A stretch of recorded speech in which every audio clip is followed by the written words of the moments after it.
He had bribed presidents, bombed cities, and buried enemies in unmarked graves. For years, Pablo Escobar was untouchable. But in 1993, something changed. A shadow army rose from the darkness, men just as brutal, just as ruthless, and with nothing left to lose. This is the war that finally broke him.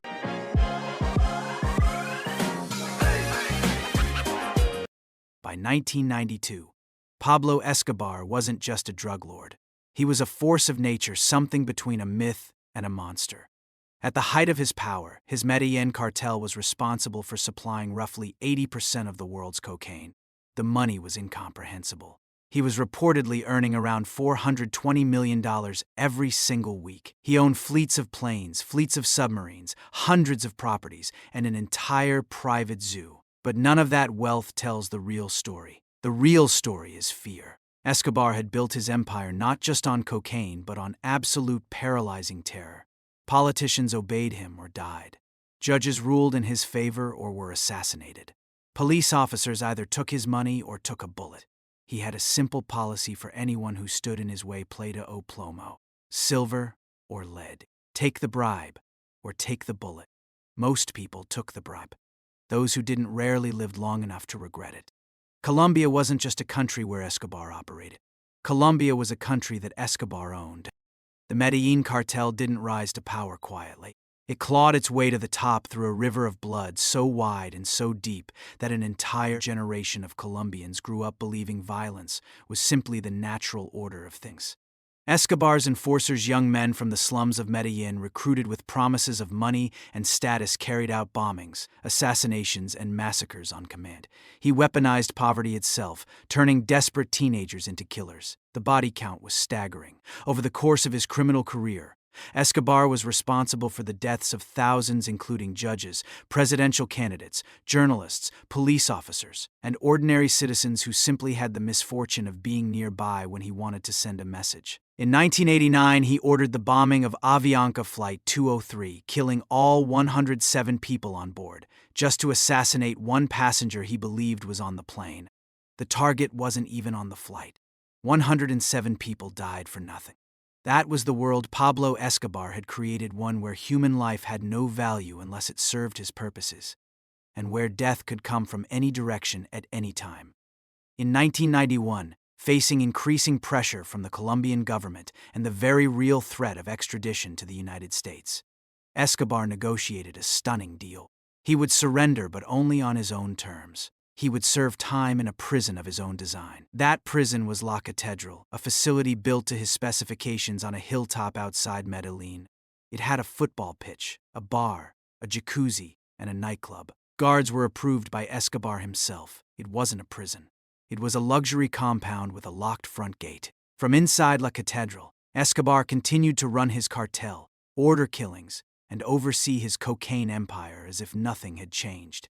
When the Colombian government finally realized the extent of what was happening and moved to transfer him to a real prison in 1992, Escobar simply walked out. He vanished into the Colombian mountains with a handful of loyal men.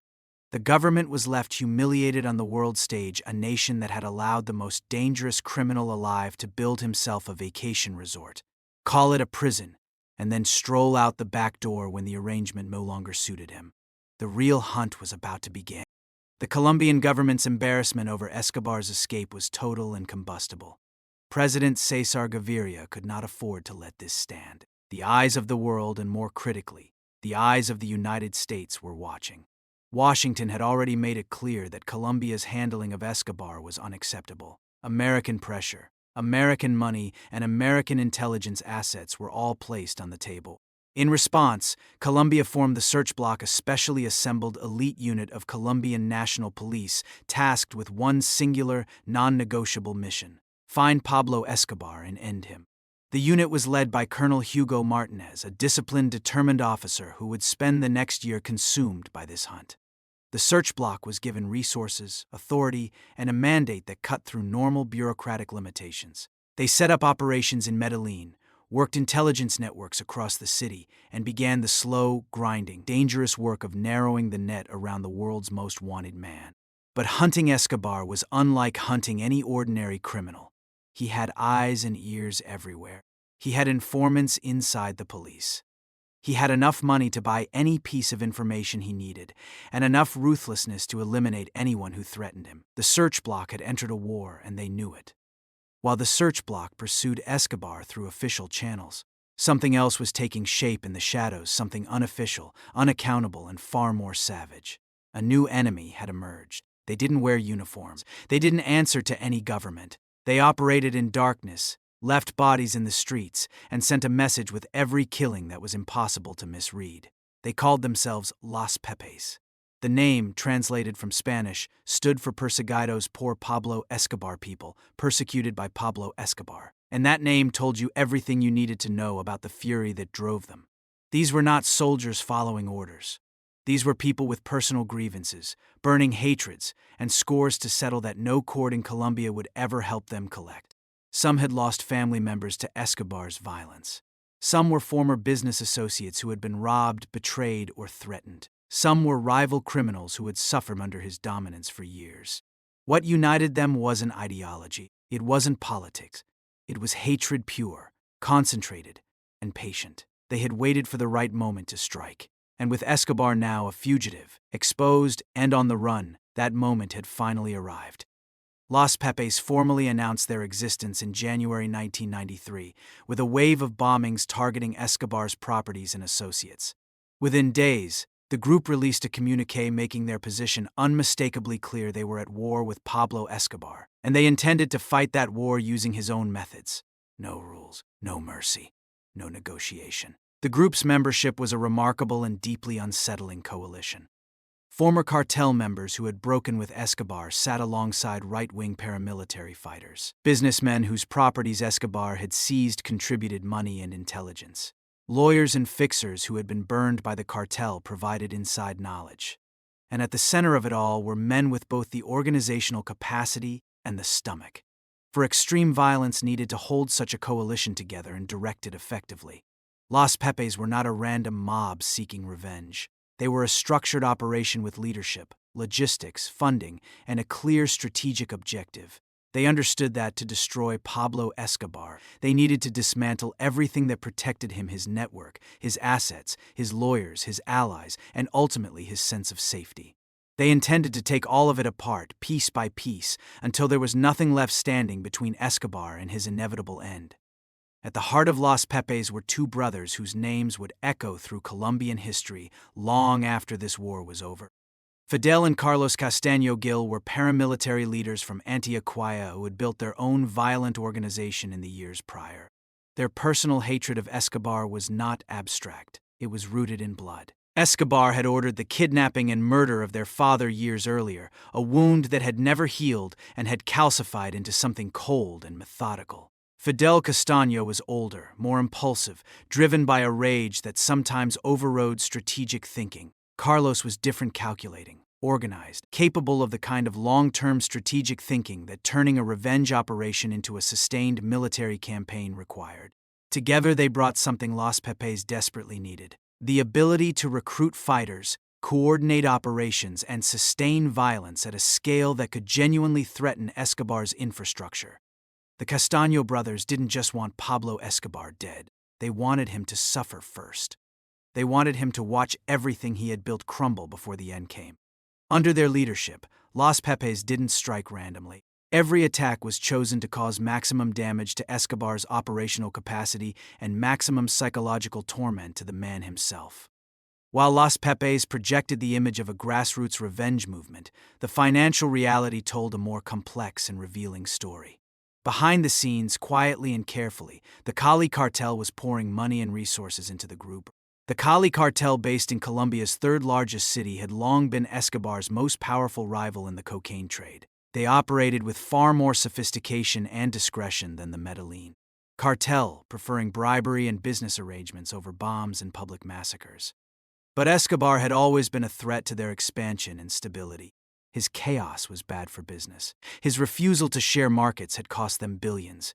And now, with Escobar exposed and vulnerable, the Cali leadership saw an extraordinary opportunity to fund his enemies, accelerate his destruction, and eliminate the biggest obstacle to their own dominance in a single operation. The Rodriguez-Orjuela brothers, who led the Cali cartel, were careful never to be publicly associated with Los Pepes. Their involvement was channeled through intermediaries, financial cutouts, and deniable contacts. But investigators who examined the money trails had little doubt about where significant portions of Los Pepes' funding originated. The war against Escobar was being fought on two fronts simultaneously, and one of those fronts was being quietly bankrolled by men who stood to profit enormously from his death. Los Pepes moved fast. Within weeks of their formation, they had launched a campaign of targeted violence that demonstrated both their reach and their ruthlessness. Escobar's properties across Colombia began burning. Luxury ranches were set on fire. Cars from his famous collection were destroyed. Art that he had accumulated over years was smashed or stolen. Associates who had worked with the cartel found themselves receiving visits they hadn't expected and would not survive. But it was the targeting of Escobar's personal network that truly signaled how dangerous Los Pepes were prepared to be. They weren't just attacking his business infrastructure. They were attacking his human infrastructure, the web of relationships, loyalties, and dependencies that kept his operation functioning while he was in hiding. Former cartel members who remained loyal to Pablo were hunted. Intermediaries who carried messages between Escobar and the outside world were killed. People who had done nothing more than maintain a professional relationship with the cartel found themselves classified as targets. The message Los Pepes was sending was deliberate and devastating. There was no safe distance from Pablo Escobar. Associating with him, working for him, or helping him in any capacity had now become a death sentence. And that message began to chip away at the loyalty of people who might otherwise have continued to help him. Escobar did not take the emergence of Los Pepes quietly. He was constitutionally incapable of absorbing attacks without retaliating, and he responded to Los Pepes with the same savage energy he had always used against his enemies. Car bombs exploded in Medellin neighborhoods. Escobar's hitmen, the few who remained loyal, hunted down anyone they suspected of cooperating with Los Pepes or the Search Bloc. The violence escalated rapidly into something that paralyzed an already traumatized city. Medellin in early 1993 was a place where ordinary people were trapped between two forces of destruction. On one side, Escobar's bombs and assassins. On the other, Los Pepes' execution squads and burning properties. Neither side demonstrated the slightest concern for civilian casualties or collateral damage. The streets emptied at night. Businesses closed early. Families kept children home from school.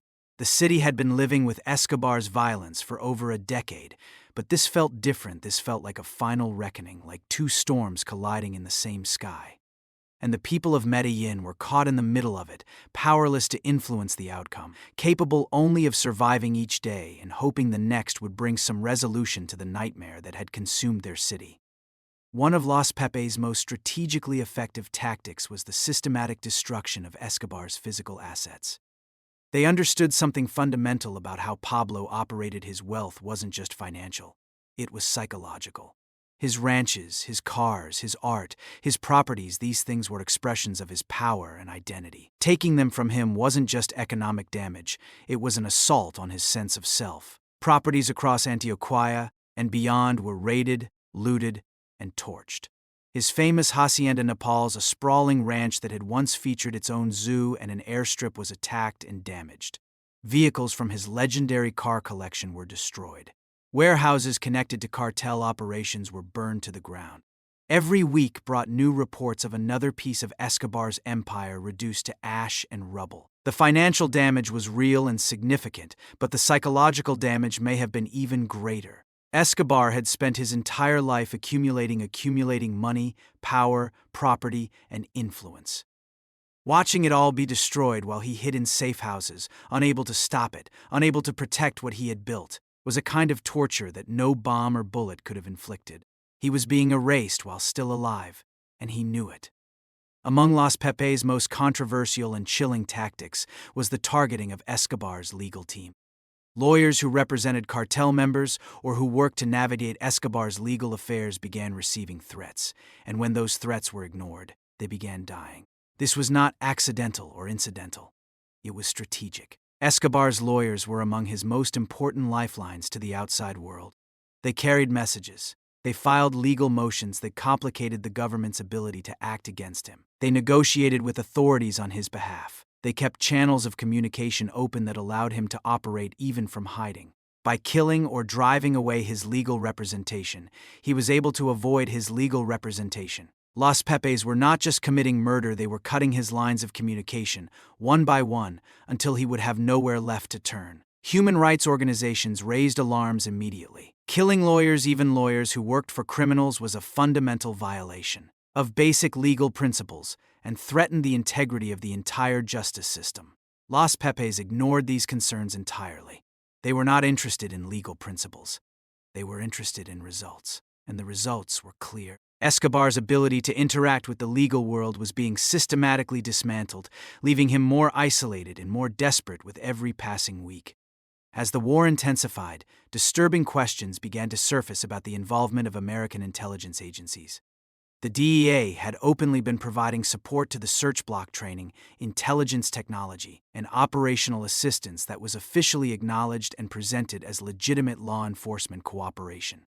But investigators, journalists, and human rights organizations began to ask a harder question. Was American intelligence also sharing information with Los Pepes? The accusations were serious. If agents were passing intelligence to a group that was conducting extrajudicial killings on a systematic basis, the United States government would be directly complicit in those murders.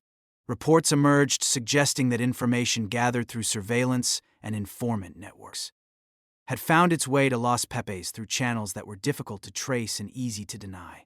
American officials consistently and categorically denied any relationship with the group. But the circumstantial evidence troubled many observers. The Search Bloc and Los Pepes were striking at Escobar simultaneously, sometimes seemingly with coordinated timing. The intelligence that guided Los Pepes' operations appeared, at times, more sophisticated than what a purely private revenge group should have been able to gather independently. Whether the full truth will ever emerge from the layers of classification and official denial that surround this period remains one of the most significant unresolved questions of the entire Escobar saga. The Search Bloc and Los Pepes were officially entirely separate operations with no connection to each other. The Search Bloc was a legitimate law enforcement unit operating within the boundaries of Colombian law. Los Pepes were a vigilante paramilitary group operating far outside any legal framework whatsoever. In theory, they were incompatible. In practice, they were running parallel campaigns against the same target, and the line between them grew increasingly blurred as the months passed. Members of the Search Bloc and individuals connected to Los Pepes were known to interact. Intelligence appeared to flow between the two groups in ways that official accounts never fully explained. Some Colombian police officers were reportedly sympathetic to Los Pepes' methods, not surprising, given that Escobar had been killing police officers for years and many within the Search Bloc had lost colleagues to cartel violence. The convergence of the two efforts, one legal, one ruthlessly illegal, created a situation where Escobar was being squeezed from every possible direction. The formal machinery of the state was hunting him. The informal machinery of organized vengeance was hunting him. And somewhere in the middle, the distinction between justice and revenge had dissolved entirely into a shared, consuming determination to end Pablo Escobar's life. As the pressure mounted and the walls closed in, Escobar did something that revealed just how rattled he had become. He began writing letters. He sent communications to human rights organizations, to journalists, to anyone he thought might listen, accusing Los Pepes of terrorism and demanding that the Colombian government take action against them. The irony was so thick it was almost incomprehensible. Pablo Escobar, the man who had bombed civilian aircraft, assassinated presidential candidates, and ordered the deaths of thousands of innocent people, was now positioning himself as a victim of unlawful violence and appealing for legal protection. But buried within the absurdity was a strategic calculation. Escobar knew how to manipulate media narratives. He had done it before. He understood that if he could generate international attention around Los Pepes' crimes, he might be able to slow their campaign, complicate the Colombian government's relationship with the group, or at minimum generate some diplomatic pressure that gave him breathing room. The letters did generate some attention. Human rights groups did raise legitimate concerns about Los Pepes' extrajudicial killings. But no one was willing to become Pablo Escobar's defender. The letters ultimately changed nothing on the ground. They were the written record of a desperate man searching for any lever he hadn't yet tried. The moment that perhaps shook Pablo Escobar more profoundly than any other came when Los Pepes made clear that his family was not off limits. Threats were directed at his wife, Maria Victoria, and his children, Juan Pablo and Manuela. Properties connected to his family were targeted. The message was explicit and merciless. No one in Escobar's circle was protected, and his family would not be treated as neutral parties in this war. For a man who had ordered countless deaths without apparent emotional disturbance, this was different. Whatever else Pablo Escobar was, he was genuinely devoted to his family. He had built his empire, in some part, driven by a desire to provide his family with a life of wealth and security. The notion that his choices had now placed them directly in the crosshairs, that his wife and children were being threatened because of who he was, produced a response in him that few other pressures had managed to generate. It produced fear. Escobar's communications during this period reveal a man genuinely anguished about his family's safety, repeatedly trying to arrange for them to leave Colombia and find refuge abroad. But no country would take them. They were trapped, as he was trapped, with Los Pepes' threat hanging over everything. One of the most powerful weapons deployed against Escobar during this period was one that couldn't be seen, couldn't be fought, and couldn't be bombed out of existence. It was information. As the months of 1993 wore on, the intelligence network surrounding Escobar grew denser and more suffocating. Former cartel members who felt abandoned, threatened, or simply saw which way the wind was blowing began cooperating with the Search Bloc, with Los Pepes, or with both. People in the neighborhoods where Escobar moved, ordinary citizens who had once been terrified into silence, began reporting suspicious activity, unusual faces, strange vehicles. The financial rewards offered for information about Escobar's location ran into the millions of dollars, a sum that transformed loyalty into a dangerously expensive commodity. Escobar had always maintained his security through fear and through money, paying for loyalty and eliminating those who wavered. But money loses its power when the other side has more of it, and fear loses its power when the thing people fear most shifts. In 1993, people were beginning to fear Los Pepes and the Search Bloc as much as they feared Escobar. That shift in the balance of fear was fatal to his operational security. Every move he made was increasingly likely to be observed, reported, and acted upon. Escobar understood that his survival depended entirely on his ability to remain invisible. He moved constantly, never staying in any location for more than a few days. He used a rotating network of safe houses across Medellin and the surrounding region. He traveled at night, changed vehicles frequently, and kept his core group of companions as small as possible, trusting that a smaller circle meant a smaller surface area for betrayal. He avoided patterns, the routines and habits that made people traceable. His communications were careful and limited. He was, in many ways, operating with a discipline and a paranoia that kept him alive far longer than his enemies expected. But staying alive under those conditions came at an enormous cost. The man who had once moved freely through the highest levels of Colombian society, who had hosted parties at his ranch and walked through Medellin neighborhoods that celebrated him as a hero, was now confined to darkened rooms in unfamiliar houses, unable to move in daylight, unable to trust almost anyone around him. His world had shrunk from an empire to a series of borrowed rooms. He was still breathing, but the life he had fought to build had already been taken from him. He was a ghost haunting the ruins of his own kingdom. Among all the mistakes Pablo Escobar made in the final months of his life, one would prove to be the fatal one, and it came from an entirely human need that his extraordinary discipline had failed to fully suppress. He needed to talk to his family. Despite the dangers, despite knowing that communications could be monitored and traced, Escobar maintained radio contact with his son Juan Pablo. The calls were a lifeline, emotional, personal, a reminder that there was something beyond the safe houses and the darkness and the constant fear. But they were also a catastrophic vulnerability. The Search Bloc had been working for months to refine their signals intelligence capabilities. With assistance from American technology and expertise, they had developed the ability to triangulate radio transmissions to identify the source of a signal with increasing precision as a call continued. They needed the calls to last long enough to narrow the location. Escobar knew this, in theory, but knowing something and feeling it are different things. His calls with his son sometimes stretched longer than they should have. Each second that passed gave the Search Bloc's equipment more data to work with. The net was tightening with every word, and Escobar, for once guided by his heart rather than his instincts, didn't feel it closing. By late November 1993, the combination of forces arrayed against Escobar had achieved what no single element could have accomplished alone. The Search Bloc's signals intelligence was narrowing his location to specific neighborhoods in Medellin. Informants were providing ground-level confirmation that placed him in the Los Olivos district. Los Pepes had so thoroughly destroyed his support network that he had almost no one left to help him move, hide, or communicate safely. The Cali cartel's intelligence contributions had plugged gaps that might otherwise have allowed him to slip away. And the psychological pressure of the campaign, the loss of his assets, the threats to his family, the deaths of his closest allies had taken a toll that was visible even in the communications he managed to send out. He was exhausted. He was isolated. He was operating in a city that had once been his stronghold but had become his trap. The various threads of the operation against him, official and unofficial, Colombian and American, legal and deeply illegal, had woven themselves into a net so comprehensive that there were no longer any obvious gaps to exploit. For the first time in his career, Pablo Escobar had run out of options. The only question remaining was how many more days he could keep the inevitable from arriving. One of the cruelest dimensions of Escobar's final months was the progressive isolation that came as the people closest to him were eliminated one by one.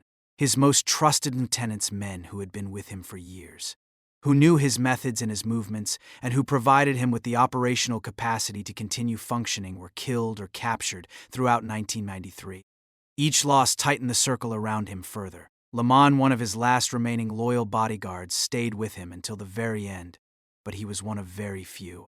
The cartel, once an organization of hundreds of active members with operations spanning the globe, had been reduced to a handful of people crouching in safe houses with a fugitive who was growing more difficult to be around with each passing week. The paranoia that had always been a feature of Escobar's personality had intensified, under pressure into something that made him genuinely dangerous to those around him. He suspected betrayal constantly. He made decisions erratically. He alternated between moments of apparent calm and eruptions of anger that those around him had no way to predict or manage. The man who had commanded absolute loyalty through a combination of generosity and terror was now holding together what remained of his world through sheer desperation alone. By December 1993, something had shifted in Medellin. People could feel it, the particular tension that comes when a long conflict approaches its conclusion, when the violence that has defined ordinary life for years seems to be drawing towards some final, decisive moment. Those who had lived under Escobar's shadow their entire adult lives understood intuitively that the end was near. The Search Bloc was visibly active across the city. Los Pepes had gone quiet either because their work was largely done or because what came next would happen without them. Escobar's bombs had stopped. His public communications had ceased. The city was holding its breath, waiting for the explosion that would end a decade of nightmares. For the people of Medellin, the prospect of Escobar's death was complicated. Many had genuinely suffered because of him, lost family members, lived in terror, endured the economic and social devastation his war had brought down on their city. But others, particularly in the poorer neighborhoods where he had distributed money and built football fields and presented himself as a man of the people, had a more conflicted relationship with the idea of his end. Medellin in December 1993 was a city caught between relief and grief, between the desire for peace and the uncertainty of what peace would actually look like. The day began like any other December morning in Medellin, warm, overcast, the city moving through its rhythms with the cautious normalcy that had become second nature to its people. But inside the Search Bloc Operations Center, the morning was anything but ordinary. The signals from Escobar's radio communications had been narrowed to a specific block in the Los Olivos neighborhood, a middle-class district of modest houses and quiet streets that offered none of the dramatic grandeur one might have imagined as the setting for the end of the world's most wanted man. Colonel Martinez coordinated the operation with the controlled intensity of someone who had been working toward this moment for over a year. Officers moved into position around the target area, blocking exits, establishing a perimeter, preparing for a confrontation that everyone understood would not end peacefully. There would be no surrender. Every piece of intelligence they had, every pattern of behavior Escobar had demonstrated across his entire criminal career, indicated that he would fight until the end. He had said as many times as anyone would listen that he would never be taken alive, that he would never face extradition, that he would die in Colombia on his own terms. The Search Bloc had no reason to doubt him. They surrounded the house and prepared for what was coming. The day began like any other December morning in Medellin, warm, overcast. The city moving through its rhythms with the cautious normalcy that had become second nature to its people. But inside the Search Bloc Operations Center, the morning was anything but ordinary. The signals from Escobar's radio communications had been narrowed to a specific block in the Los Olivos neighborhood, a middle-class district of modest houses and quiet streets that offered none of the dramatic grandeur one might have imagined as the setting for the end of the world's most wanted man. Colonel Martinez coordinated the operation with the controlled intensity of someone who had been working toward this moment for over a year. Officers moved into position around the target area, blocking exits, establishing a perimeter, preparing for a confrontation that everyone understood would not end peacefully. There would be no surrender. Every piece of intelligence they had, every pattern of behavior Escobar had demonstrated across his entire criminal career, indicated that he would fight until the end. He had said as many times as anyone would listen that he would never be taken alive, that he would never face extradition, that he would die in Colombia on his own terms. The Search Bloc had no reason to doubt him. They surrounded the house and prepared for what was coming. Within hours of Escobar's death, an image began circulating that would become one of the most iconic and disturbing photographs of the late 20th century. Colombian police officers posed with Escobar's body on the rooftop where he had fallen, grinning, holding thumbs up, treating the corpse of the world's most wanted man as a trophy. The image was raw and triumphant, and deeply unsettling in equal measure. It captured something essential about the war that had just ended, the way that prolonged violence and institutionalized brutality had stripped away the formalities that are supposed to separate law enforcement from the criminals they pursue. These were men who had lost colleagues, who had lived under threat for years, who had pursued this moment through extraordinary danger. Their celebration was human, understandable, and also troubling in a way that was difficult to articulate but impossible to ignore. The photograph spread around the world instantly. In Colombia, reactions were divided along exactly the lines you might expect: relief and celebration in communities that had suffered most under Escobar's reign, complicated grief in the neighborhoods that had once considered him a patron.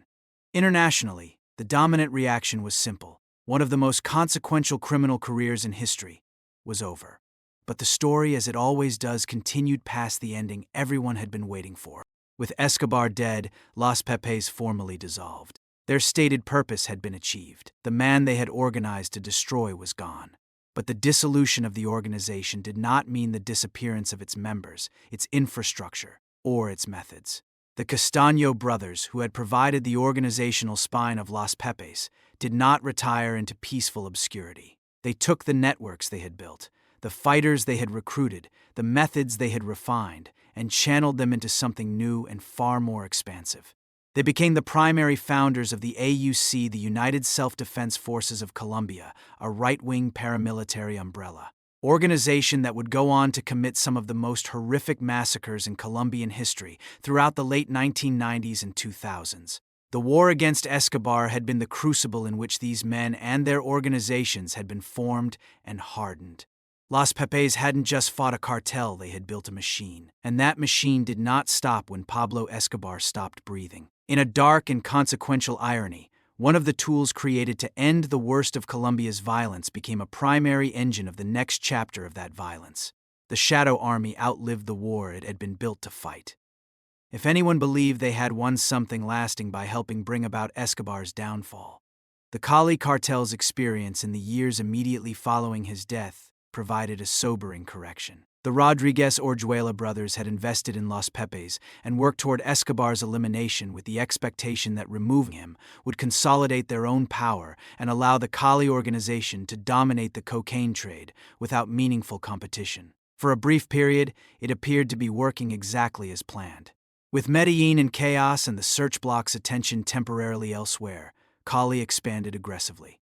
But the Colombian government and the United States had not dismantled one cartel only to allow another to flourish unchallenged. The same international pressure that had been applied to Escobar was redirected toward Cali with barely a pause. By 1995, less than 2 years after Escobar's death, the Cali cartel's leadership had been arrested, its operations dismantled, and its dominance broken. Gilberto and Miguel Rodriguez Orjuela were both imprisoned. The empire they had expected to inherit from Escobar's collapse lasted less than 24 months. They had helped kill the king. They had simply failed to anticipate that the throne itself had been abolished. When the ledger of Escobar's war against Los Pepes is tallied, and the wider war that Escobar waged against Colombia throughout his criminal career, the numbers are almost too large to absorb. Over the course of his operations, Escobar was directly or indirectly responsible for an estimated 4,000 deaths.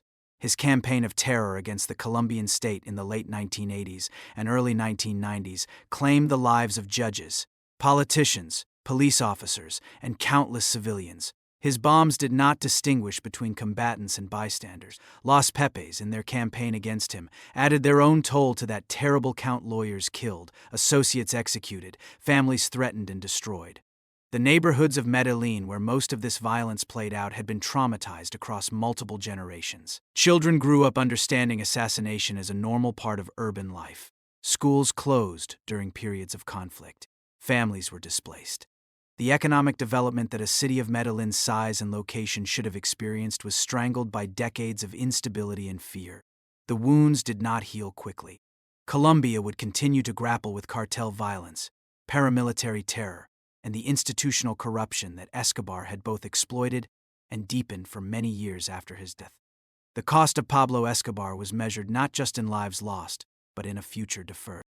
Decades after Pablo Escobar's death on that Medellin rooftop, a series of critical questions remain without fully satisfying answers.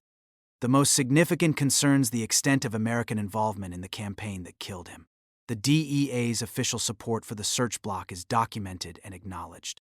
But the question of whether American intelligence operating through the DEA, the CIA, or other channels provided actionable intelligence to Los Pepes, a group that was simultaneously conducting systematic extrajudicial killings, has never been resolved to the satisfaction of investigators, journalists, or human rights advocates who have examined the evidence. If that intelligence sharing occurred, it means American agents were complicit in murders. It means the war against Escobar, framed as a law enforcement operation, was in practice something considerably darker. Colombian government officials who worked alongside or adjacent to Los Pepes during this period have also largely avoided serious accountability for what happened. The blurring of lines between the Search Bloc and Los Pepes, the shared intelligence, the apparent coordination.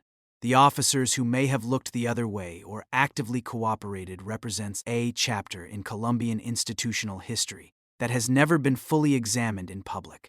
The full truth of who knew what, who authorized what, and who benefited from deliberate ignorance may never be known. The war between Pablo Escobar and Los Pepes was, at its core, a story about what happens when a society allows itself to fight monsters by becoming monstrous. The tools deployed against Escobar: extrajudicial killing, systematic targeting of lawyers, threats against families, assassination campaigns conducted outside any legal framework were not meaningfully different from the tools Escobar himself had always used. The men who fought him through Los Pepes won. And in winning, they demonstrated something deeply uncomfortable, that in certain circumstances, operating outside the law produces results that operating within it cannot.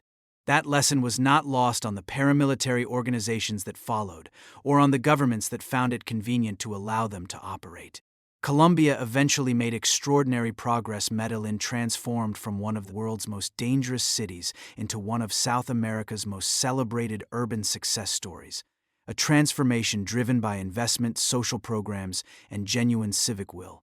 But that progress was built on top of a history that cannot be sanitized. Escobar's war against Los Pepes was not a story of justice.